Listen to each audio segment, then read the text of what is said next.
take one of our daughters meeting and falling in love with a man like you who exudes and exhibits the behavior and has every trait that you have, the good, the bad, the ugly, and in between, and would you be comfortable giving him away to her? One thing, I meant that. I can answer that question wholeheartedly, and I can stand on it. I would not be mad, because one thing about me, I'm a provider and I'm a protector. That's one thing. But being a provider and a protector does not make it okay to be a liar, a cheater, a womanizer. No, it doesn't. Listen.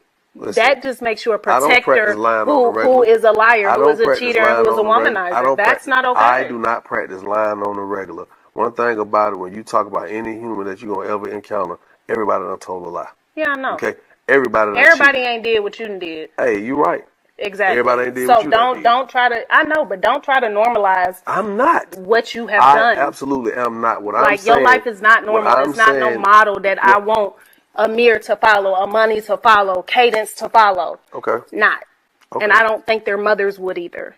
So let's be honest. So what are you saying? What is that saying about me? I'm your husband. Well, you basically saying you wouldn't want my sons to be like me. I would not want them to have as many children. Okay. And I would not want them to have all of these different situations. That's not something I would want for them. I don't necessarily want that for them either. Okay. But don't sum me up just in the fact because I got kids. Because let me tell you something. It's not just because you have children. I'm gonna say it like this. It's not just because you have children. I'm gonna say it. That's not what I was saying. Put it on the table. Come down. That's not what I was saying. Because it's not because you have. It's not. Well, I'm sure you would. But if you listen to it from a logical standpoint, it's not the fact that you have children. It's you say that the children are not the issue. That. Don't just make it seem like I'm a bad person. Don't make some fucked up individual. What you're not gonna do is do that. I didn't say that. Well, that's how you put it. You said you wouldn't want my son to be like me.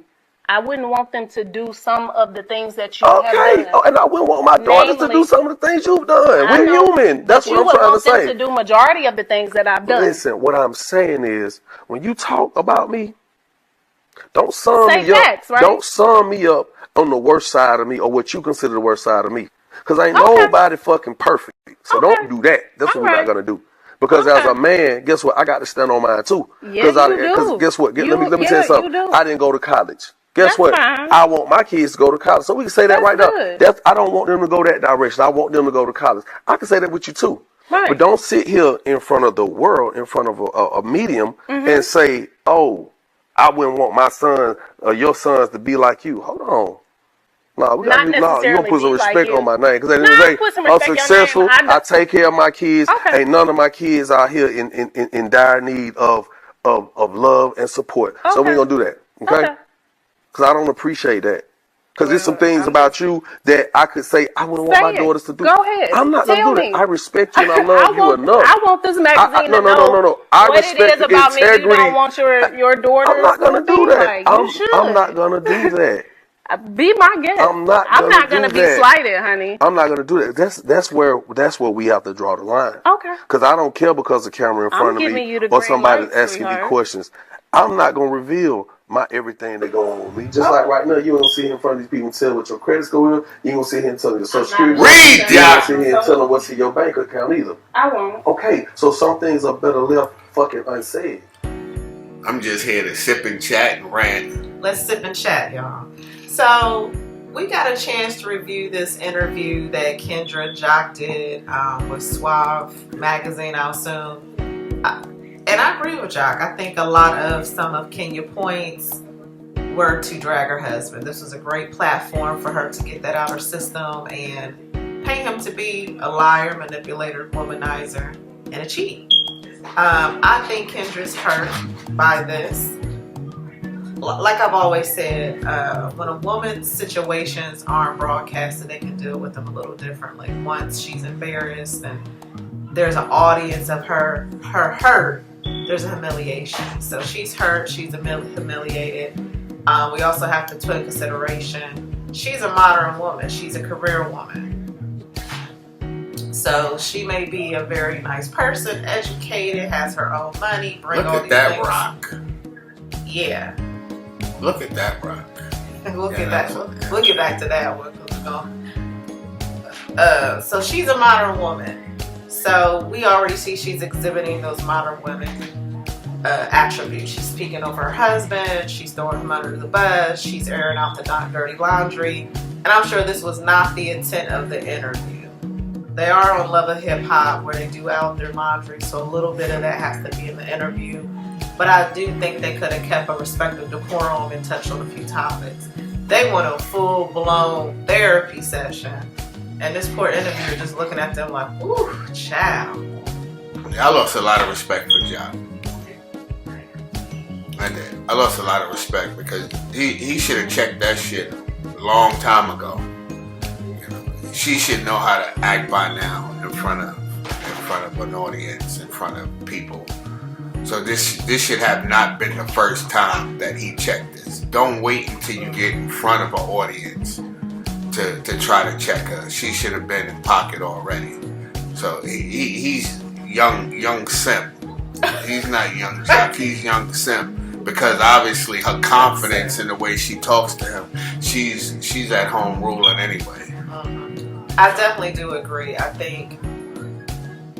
agree with his dialect, how he presented it. He was very clear about what he didn't like, why it should be kept behind closed doors. But I agree with you. If he was handling her that way, she would have known better that this was not the proper platform to just throw the poor man under the bus. And my other thing with Kenya, we have to take accountability of the man that we married. He's shown her who he is. He has given a platform of how she could have judged him as a man. He has different children out of wedlock, children very close in age, meaning he was dealing with multiple women at different times. He's probably still married. I know he last showed for Love Hip Hop he was, so he didn't handle his divorce.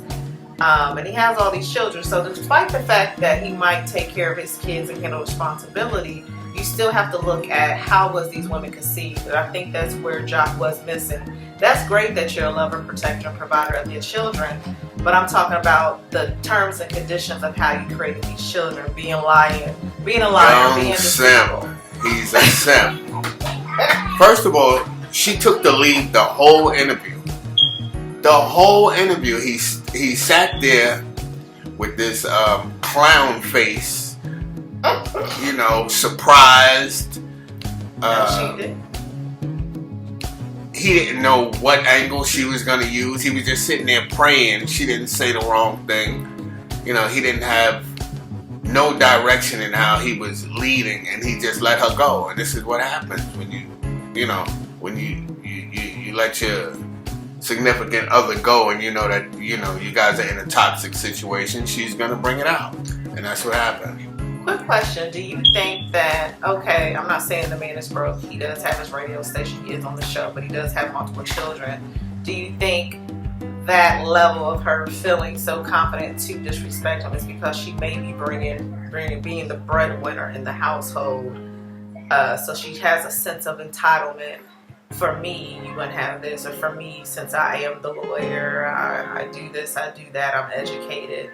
That sense of entitlement because she is picking up the slack on the home life. But somewhere he has to feel inadequate to allow her to conduct herself this way. Good question. I don't know. If you got a man in the household, whether he's the breadwinner or not, you should have that level of respect because he is your husband. You did agree to honor and respect. That's in the vows. So. It doesn't matter if he's up. So what? If he gets money, then you're gonna all of a sudden start respecting him, and if he falls on hard times, you're not gonna have respect for him. You see it every day. Yeah, but I think that if they're both semi-successful, and they're holding their fort down together, she should have a little bit of respect. And even if she is like this in the house. When you come out in front of an audience or you come out to speak to people on a platform, you should at least allow him to be play the head role or the lead role because his name is bigger than yours. So, he would definitely get a check before they would give her a check. And I think that was her angle to try to, downplay him and look like the bigger one so she can actually trying to branch off and get her own spot on the show. Absolutely. Or spin off. Yeah. You could